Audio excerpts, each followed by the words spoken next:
Good morning, everybody, and welcome back to this channel. Welcome back to Adventures with the Family Business Book.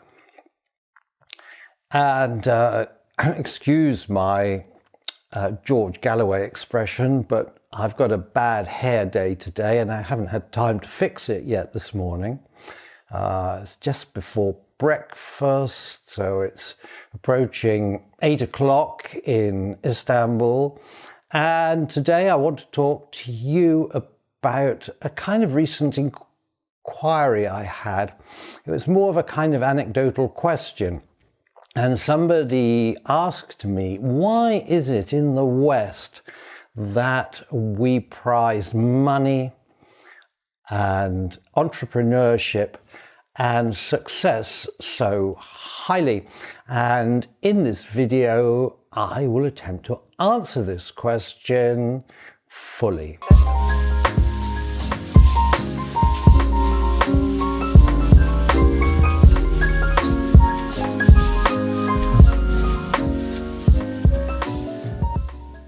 So, the question is, why do we in the West prize money, entrepreneurship and success so highly? And my answer to this question is, I think it's a faulty premise. I'm not sure that we actually do this.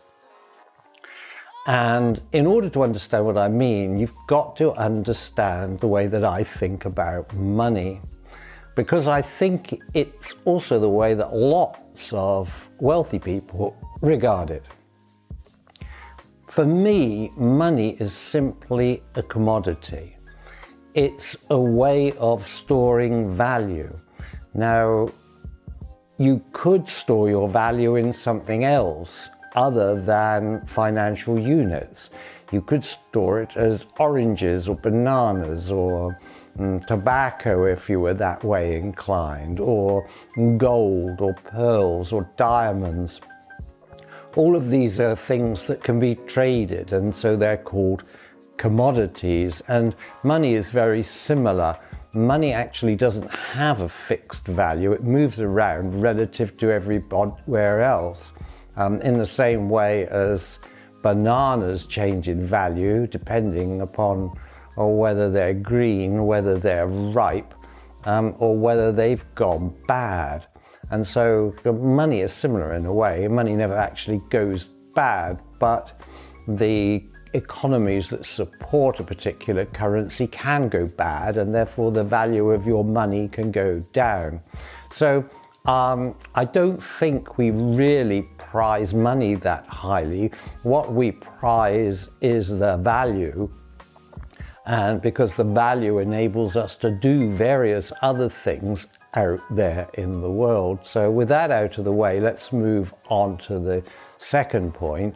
Let's be satisfied that really wealthy people are not in pursuit of money, but they're in pursuit of creating value. And that's almost the definition of an entrepreneur. What an entrepreneur does is finds ways to create value in the world.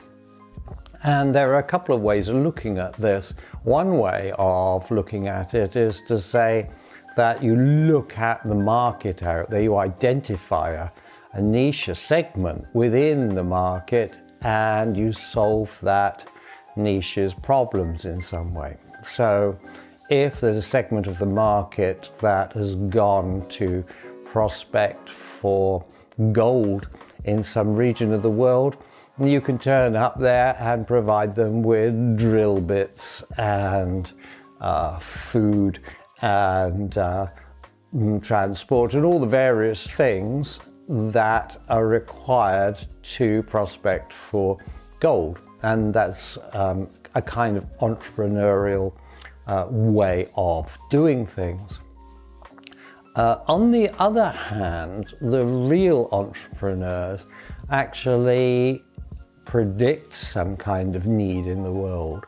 And Microsoft, strangely enough, who had a very bad reputation amongst lots of people during the 1980s and 90s, although managed to dominate the computer software market during that period, had a very lofty aspiration, and that was to put a computer on every desk and in every home throughout the world.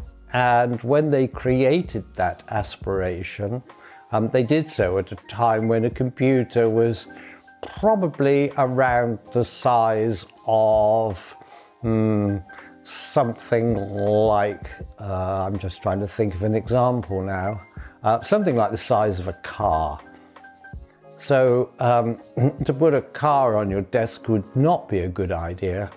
And so if their aspiration was to come true, they were going to have to reduce the size of computers, can bring down the cost of the computers, and make them very easy to operate so that you didn't have to be a nerd in order to understand the programming that went into them. So this is a very kind of lofty aspiration, and they predicted that it would be possible in time. And now, today, of course, most people have computers in their pockets. They're called smartphones, and the average smartphone is, many factors more powerful than the kind of computers that we used when NASA sent men to the moon.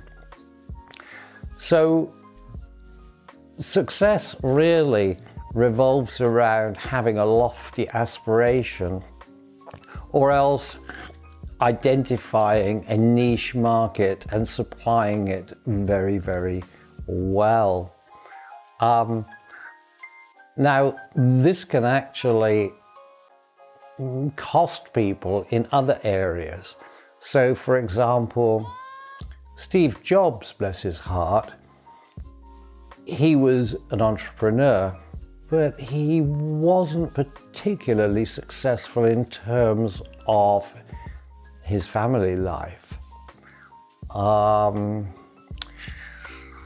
Elon Musk has got very lofty aspirations, and his aspiration to take us to Mars has fueled all kinds of different projects, because his aspiration to take us to Mars has led him to create Solar City in order to begin to finance the venture. It's led him to produce Tesla, the firm that is revolutioning our strides towards electric cars, in order to finance the venture. And of course, it's led to SpaceX, in which he's creating reusable rockets and putting satellites into space for various governmental and commercial agencies. But Elon, unfortunately, is not particularly happy on the domestic front. He's had his ups and downs. I don't know whether he's up or he's down at the moment, but it certainly cost him something in terms of relationships over the years. And, that is a big tragedy. Bill Gates, on the other hand, and Mark Zuckerberg, both seem to be happily married, and they've managed to transition in some way, because their partners, they too have lofty aspirations, but they're both to do with philanthropy. So if you have a lofty aspiration that's to do with philanthropy, you're going to find some way of financing it, you're going to find some way of bringing it about. And it's far more likely, because philanthropy is about people and providing for them and helping them to develop, that you're going to be more successful in your own personal relationships. So this little question that I got the other day, which was, why in the West do we prize money, success and entrepreneurship so highly? As I say, I think it might be a common belief, but in point of fact, it's a faulty premise. I might return to this theme again sometime fairly soon because there's much more I can say about it. In the family business book, we address this to some extent, and you do well if you're running a family business to get yourself a copy, because I think it will really help you to develop your business and to maintain good relations in your family life. And so until the next time we speak, have a good day, enjoy your family, enjoy your business, enjoy the adventure, and goodbye. If you enjoyed this video, please take a moment to share your thoughts with other family business owners in the comments section below. You can also respond to thoughts posted by other viewers. Remember to like and share the video and subscribe to this channel. To be sure to receive notifications, you must also click the bell icon at the top right-hand corner of the YouTube page.